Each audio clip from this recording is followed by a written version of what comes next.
उत्तराखंड की धामी सरकार की आज इस कैबिनेट बैठक के कई मायनों में यह बैठक महत्वपूर्ण रही।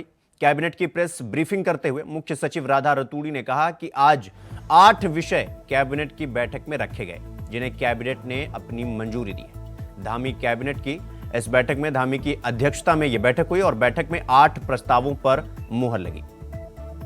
हमारे साथ इस खबर पर हमारे संवाददाता अभय केंतुरा हमारे साथ हैं। अभय, आज इस कैबिनेट की बैठक में क्या कुछ खास देखने को मिला?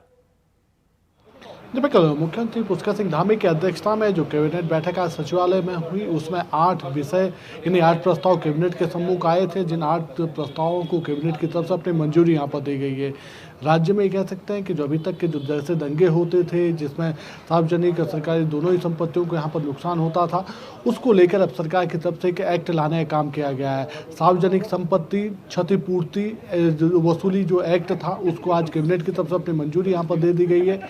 इस कैबिनेट की मंजूरी के बाद इस एक्ट को अब राजभवन भेजने का काम वहाँ पर किया जाएगा। राज्यपाल की संस्तुति मिलते ही, राज्यपाल की मंजूरी मिलते ही ये पूरे प्रदेश में यहाँ पर लागू हो जाएगा। कोशिश ये की जाएगी सरकार की कि जल्द से जल्द इस विधेयक को यहाँ पर मंजूरी दी जा सके, क्योंकि अभी तक उत्तराखंड में कह सकते हैं कि जो अभी तक के जो जैसे सांप्रदायिक जो दंगे होते थे, उसमें जो मुख्य जो आरोपी होता था, उसकी जब तक पूरी तरीके से उस पर आरोपों की छानबीन नहीं हो जाती थी, जब तक उसे सजा नहीं मिल जाती थी, तब तक उसकी संपत्ति को कुर्क करने का काम यहाँ पर नहीं किया जाता था। लेकिन अब इस एक्ट के आने के बाद इस तरीके के जो अपराध यहाँ पर होंगे, उन सभी पर विराम यहाँ पर लग पाएगा। इसके अलावा जो अभी तक के जो चाहे हल्द्वानी की हिंसा रही हो या फिर दूसरे जो दंगे वहाँ पर हुए हों, उन सभी में जो आरोपी होंगे, उनके खिलाफ भी कार्रवाई करने का एक और अवसर सरकार के पास यहाँ पर उपलब्ध पाया जाएगा। वो कानूनी तौर पर वैध यहाँ पर होगा और उनकी जो संपत्ति होगी, उस संपत्ति से उस नुकसान की भरपाई करने का काम यहाँ पर किया जाएगा। ये कहा जा सकता है कि उत्तराखंड सरकार लगातार ऐसे कानून राज्य में बना रही है जो राज्य के विकास से जुड़े महत्वपूर्ण विषयों पर होते हैं, राज्य के विकास के लिए जरूरी होते हैं, राज्य की जनता के लिए हितकर कहे जा सकते हैं।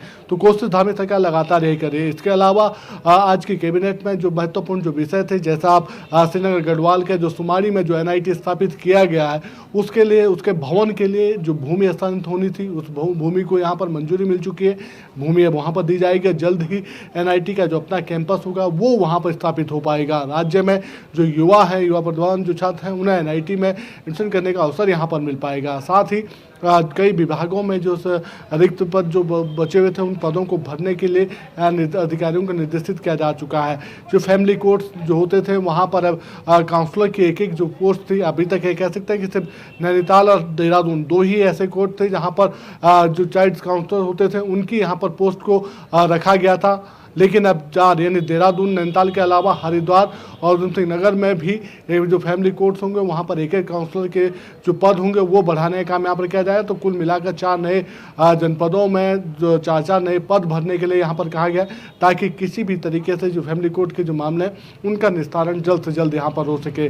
राज्य सरकार की कोशिश यही है कि कैबिनेट के माध्यम से जो निर्णय दिए गए, उन निर्णयों को धरातल पर उतारा जा सके और राज्य में जो विकास की रफ्तार है, उस रफ्तार को और तेज यहाँ पर किया जा सके। धामी सरकार ने जो वायदा किया, उस वायदे को पूरा करने का काम लगातार सरकार कर रही है और सरकार ने अपने संकल्प को सिद्धि तक पहुंचाने का मार्ग प्रशस्त करने का काम शुरू कर दिया है। जी अब ये जो लोक और निजी संपत्ति की क्षति को वसूलने के लिए लेकर के जो प्रस्ताव पर मुहर लगी है, इसे कब तक एक्ट का रूप दे दिया जाएगा और कब तक इसे राज्य में लागू किया जाएगा?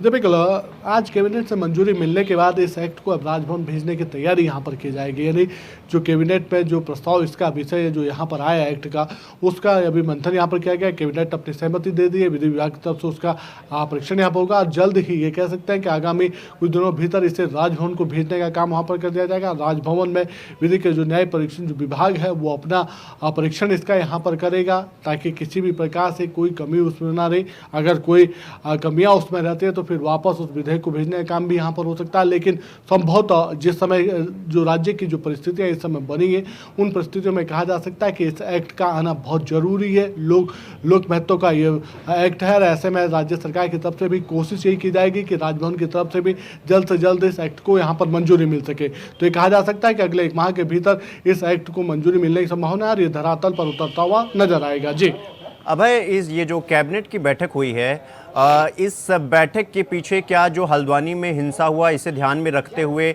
वहां जो कुछ भी हुआ उसको ध्यान में रखते हुए इस बैठक में ये कड़े प्रावधान लाने के विचार आए? तो मैं ये भी कह सकता है कि हल्द्वानी की जो हिंसा हुई थी उस हिंसा से सबक लेने का काम राज्य सरकार की तरफ से और प्रशासन की तरफ से यहाँ पर किया गया है। हल्द्वानी हिंसा के बाद से अब ये कह सकते हैं कि जब चुनावी समय पूरे प्रदेश में आ रहा है, चुनाव की बेला चल रही है, तो ऐसे में किसी प्रकार से और चीज़ों की आड़ लेकर कोई ऐसा विषय यहाँ पर न उत्पन्न हो जो सरकार के लिए चिंतापूर्ण माहौल कहा जा सकता हो या शांति राज्य की जो शांति व्यवस्था उस व्यवस्था में खलल डालने वाला हो सकता है। इसलिए समय रहते हुए सरकार की तरफ से इस एक्ट को लाने का काम यहाँ पर किया जा रहा है। इस एक्ट के माध्यम से समझा जा सकता है कि जो आपराधिक प्रवृत्ति के जो लोग होंगे, जिनको सांप्रदायिक दंगे करना या ऐसी तरह की हिंसात्मक घटनाओं करने के लिए जो लोग लालायित रहते हैं या प्रेरित होते हैं, उन सभी पर समय रहते हुए विराम लगाने का काम सरकार की तरफ से किया जाएगा। अगर कोई व्यक्ति ऐसा करता है तो फिर सीधे तौर पर समझा जाएगा कि वो इस घटना के बाद या अपराध के बाद उसकी जो संपत्ति होगी उस संपत्ति को अधीन करने का काम सरकार की तरफ से किया जाएगा और जो नुकसान होगा उस घटना में उसकी भरपाई उसकी संपत्ति से की जाएगी। तो ये समय रहते हुए सरकार का बड़ा कदम कहा जा सकता है और एक के बाद एक धामी सरकार ऐसे कई कठोर निर्णय राज्य में लेती हुई नजर आ रही है। इससे पूर्व में भी ये कह सकते हैं कि चाहे नकल विरोधी कानून लाने का काम सरकार की तरफ से किया गया, जब से नकल विरोधी कानून राज्य में लागू हुआ है, राज्य के भीतर जितनी परीक्षाएं हुई, किसी भी परीक्षा में ये नहीं कहा जा सकता है कि कोई नकल का कोई मामला सामने आया हो या किसी कोई मुन्ना यहाँ पकड़े गए हो। इसके अलावा यूसीसी को भी जिस प्रकार से राज्य सरकार ने यहाँ पर लाने का काम यहाँ पर किया था, उसके बाद से प्रदेश में जो शांतिपूर्ण माहौल था और यहाँ पर देखने को मिला है। महिला आरक्षण से जुड़े जो विषय थे उनमें जिस प्रकार से राज्य सरकार ने कठोरतापूर्ण कदम उठाने का काम किया था, जी, अभय बहुत बहुत धन्यवाद आपका हमारे साथ जुड़ने के लिए।